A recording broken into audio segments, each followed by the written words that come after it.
नमस्कार. मी मनीषा.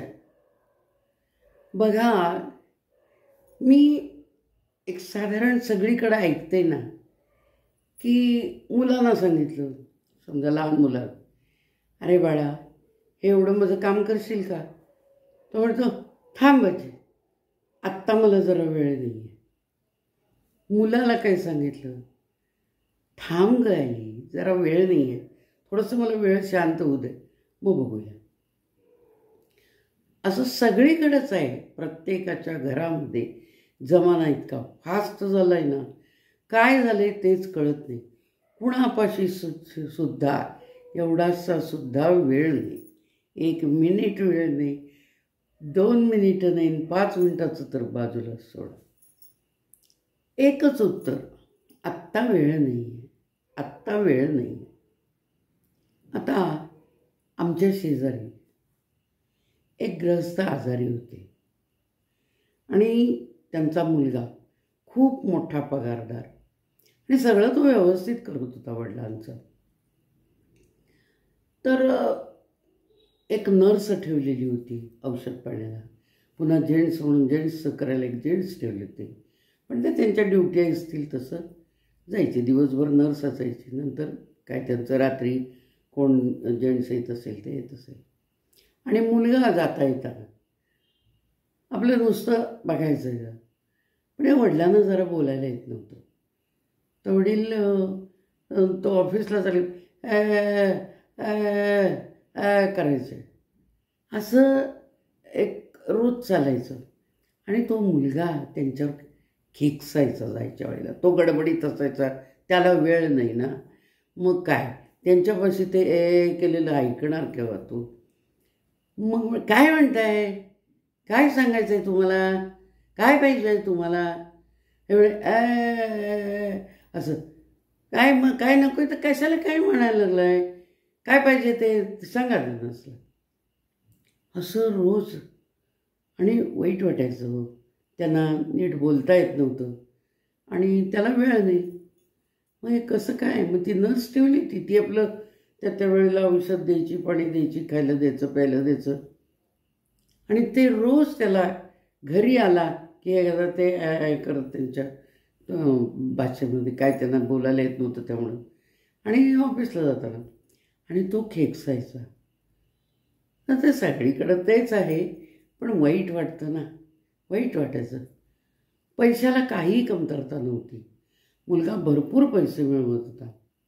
मग एक दिवशी करत त्यांना काहीतरी सांगायचं होतं म्हणून, जास्तच करायला म्हणून आत आला तो. काय म्हणताय म्हणला, बाबा तुम्ही, अहो तुम्हाला आता इतकी औषधं आणून दिली आहेत, इतकी महागाईची औषधं आणून दिली आहेत, आणि तुम्हाला काय सुविधा पाहिजेत का सांगा. ते इतक्या महागाईचं काय, किती पण महागाईचं असू दे, मी ते आणून तुम्हाला बसवून देतो, करून देतो, काय हवं आहे सांगा ते एकदा. मग ती नर्स एक दिवशी म्हणाली, कशाला तुम्ही वडिलांच्या अंगावर ओरडता हो दादा, असं काय ते काय असं मागतायत तुम्हाला, तुम्ही असं ओरडू नका त्यांच्या अंगावर. मग म्हणले काय करायचं होता, इतकं सगळं त्यांची सुविधा पुरवतोय, औषधं देतोय, बरं किती मागायचं, काही लागू दे, मी आणून देतो. मग ती नर्स म्हणाली, जरा शांतपणानं तिनं सांगितलं त्यांना. दादा म्हणाली, तुम्हाला पैशाला काही कमी नाही आहे, मीही त्यांची वेळेवर औषधं वगैरे देते, पण ते तुम्हाला तरीसुद्धा हाक मारतात ना. मग त्यांना काहीतरी पाहिजे आहे म्हणून हाक मारतात. मग ते म्हणले काय पाहिजे आता त्यांना, काय सांग, किती किंमत पडू दे, मी आणून देतो. मग ती नर्स काय म्हणाली, दादा तुमच्या त्या आवाक्यातलं काम नाही, तुम्ही त्यांना जे हवं आहे ते तुम्ही त्यांना कधीही देऊ शकणार नाही. मग तो म्हणतो, असं काय बोलतीस तू, मी त्यांना काही देऊ शकत नाही, असं काय आहे म्हणले, असं कुठली गोष्ट आहे जगातली. मग तिने एक शांतपणानं उत्तर दिलं, दादा त्यांना तुमचा वेळ पाहिजे 5 मिनटं, तो तुम्ही देऊ शकणार नाही, तो तुमच्या सगळ्या याच्यापेक्षा महाग आहे आणि तो देणं तुमच्या आवाक्यातलं नाही, नाही तर तो तुम्ही त्यांना कधीच दिला असता, खेकसत राहिला नसता. मी बोलते म्हणून राग मानू नका, अहो सगळं काही आम्ही करतोच आहे, पण ते तुम्हाला का हाक मारतात. तसे त्याचं एकदम पारा खाली येतो त्या मुलाचा आणि तो मुकाट्याने कामाला जातो. मी विचार करतो की खरंच दिवसाचे 24 तास असतात, मला 5 मिनटंसुद्धा त्यांच्याजवळ बसायला होत नाही. ही माझी चूक आहे.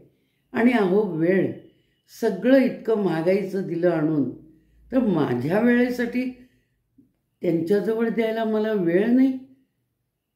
किती त्या नर्सनी महत्त्वाची गोष्ट सांगितली मला की दादा, तुमच्या आवाक्यातली ती गोष्ट नाही, तुम्ही ते त्यांना कधीच देऊ शकणार नाही. आत्तापर्यंतच्या माझ्या निरीक्षणावरून ती फार मोलाची गोष्ट आहे, ते मागतायत ते.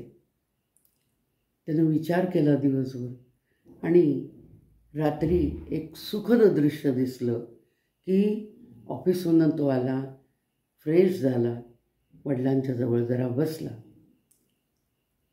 वडिलांच्या डोक्यावरनं हात फिरवला.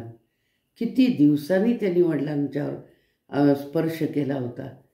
आणि त्या नर्सला सांगितलं त्यांची जेवणाची वेळ झालेली असेल तर त्यांचं काय जेवण आहे ते घेऊन ये. त्यांना तर काही खाता येतच नव्हतं, हात उचलत नव्हते, अशक्त झालेले होते. मग नर्स आली, ते त्यांचं काय खीर होती ती घेऊन आली. त्यांनी सगळं काम बाजूला सोडलं मुलांनी आणि त्यांना 1-4 चमचे त्यांनी फक्त खीर भरवली. त्याबरोबर त्याच्या वडिलांच्या चेहऱ्यावर एक प्रसन्नता दिसली त्या क्षीण झालेल्या शरीरामध्ये सुद्धा. आणि मग बाकीचं तो म्हणाला, नर्स आता तुम्ही घाला त्यांना. ठीक आहे म्हणाली तिने घातलं. आणि असं हे रोज तो ऑफिसला जाताना 5 मिनटं तो बाजूला काढायचा आणि 5 मिनटं वडिलांच्या जवळ बसायचा, हातात हात घ्यायचा, नंतर त्यांना काय स्पर्श करायचा, डोक्यावरनं हात फिरवायचा, 1-2 घास किंवा एखादी काय गोळी असेल ती किंवा एखादं काहीतरी एक घास कसला तरी त्यांना भरवायचा आणि म्हणायचा मी ऑफिसला जाऊन येतो हं. मग 5च मिनटं, पण त्या औषधाने, त्यांच्या त्या स्पर्शाच्या टॉनिकनी आणि समाधानाने त्यांच्याजवळ बसण्याने त्यांच्यात इतकी डेव्हलपमेंट व्हायला लागली की चेहऱ्यावर एक प्रकारचा तजेला आला. हात वर खाली होत नव्हते, थोडंसं हातबीत हालचाल व्हायला लागली. नंतर थोडंसं तक्क्याला टेकून 10 मिनटं बसायला लागले. आणि हा उपक्रम त्यांचा जवळजवळ तो मुलगा आता रोजच करत होता.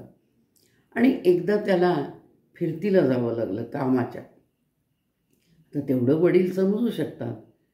तर तो फिरतीला गेला 1 महिनाभरचा.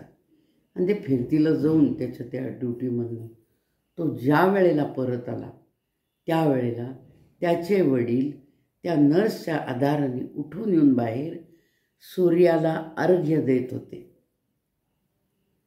वडिलांना त्यानं पाहिलं वरांड्यामध्ये, बाबा तुमच्यात इतकी सुधारणा. आणि ते त्याच्याशी बोलले, होय तुझ्या या 5 मिनटाच्या टॉनिकनं माझ्यात एवढी सुधारणा केली आहे. त्यानं आला, वडिलांना हाताला धरलं, घट्ट हाताला धरलं, पाठीवर हात फिरवला, डोक्यावर हात फिरवला. आणि एवढा तो दमून आला होता, पण तरीसुद्धा त्यानं तो आपला महत्त्वाचा वेळ त्यांच्यासाठी घालून तो त्यांना बेडवर आणून बसवलं. काय बघा वेळेचं महत्त्व आहे. हे माणूस नंतर तुम्हाला काही वाटून उपयोग नाही हो. तर नर्सने त्याचे डोळे उघडले की तुमचं अत्यंत मौल्यवान असं औषध आहे, ते तुम्ही देऊ शकणार नाही दादा. तुम्ही रोज खेकसता, हे करता, पण तुम्ही औषध देऊ शकता. तर काय म्हणून वेळ हे उत्तर दिल्यानंतर त्याचं एकदम खाडकन पारा उतरतो आणि वडिलांच्यात इतकी सुधारणा होती.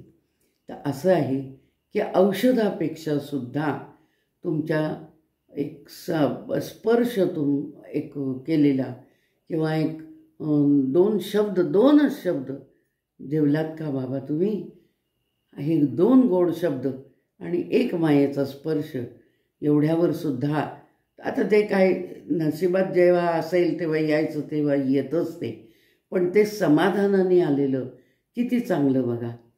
तर अशी ही गोष्ट आहे की आत्ताच्या जमान्यात मागं फिरून बघायला सुद्धा वेळ नाही हो.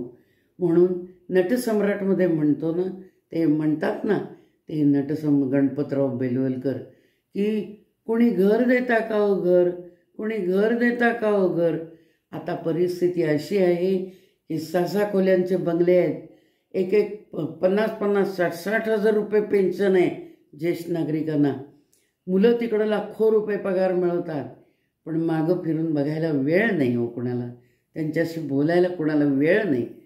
तर किती या वेळेचं महत्त्व आहे बघा. अहो तुम्ही भले परदेशात असा, भले परगावी असा, 1-2 मिनिटाचा वेळ काढून आईवडिलांना फोन केला तर चालत नाही का? तुम्ही मोबाईलमध्ये किती वेळ घालवता? मग 2 मिनटं तेवढ्यात तुमचे ते सगळे श्रम, दिवसभर दमलेलं, अमुक आहे, तमुक आहे, डमक आहे, तमक आहे. अहो 2 मिनटाच्या एका फोननं म्हणा किंवा बोलण्यानं म्हणा किंवा 5 मिनटं त्यांच्याजवळ बसण्यानं म्हणा, इतका त्यांच्यात फरक पडू शकतो. तर आता असं म्हणायची वेळ आली आहे की अहो माझ्याकडे पैसे भरपूर आहे, सगळं भरपूर आहे, पण कुणी मला वेळ देता का वेळ, वेळ देता का वेळ, असं मुलांना म्हणायची वेळ आली आहे. असं मुलांनी करू नये. आणि असेल त्यांची कामाची काहीतरी म्हणजे कामात गुंतणं, श्रम होणं किंवा काही जे असेल, पण पुढचं काम जरी ज्यांना आपण त्यांना ठेवलेलं आहे त्यांच्या सेवेला, त्यांच्याकडे दिलं, तरी आपणही त्यांच्याशी बांधील आहोत हे त्यांना दाखवून दिलं तरीसुद्धा त्यांना आनंद होतो आणि त्यांचे काय जे दिवस आहेत ते समाधानानं व्यतीत होतात. एवढंच मुलांनी लक्षात ठेवावं. आणि असं म्हणायची वेळ येऊ नये की मुलांनो मला वेळ देता का वेळ. अरे माझ्याकडं पैसा, बंगला, गाडी सगळं भरपूर आहे, पण माणूस नाही. वेळ देता मला वेळ, असं म्हणायची वेळ येऊ नये. बाबा, आई, बाबा तुमच्यासाठी माझा वेळ आहे, तुम्ही कधीही म्हणा, मी आपणहून ते करतो हे मनात म्हटलं पाहिजे आणि ते कृती करून दाखवली पाहिजे. एवढंच मला सांगायचं आहे. मला जे वाटलं ते मी आपल्यापुढं मांडलं. बघा विचार करून, आणि हे बरोबर आहे का चूक आहे, मुलांनीही विचार करावा आणि ज्येष्ठांनीही विचार करावा. धन्यवाद. जय श्रीराम.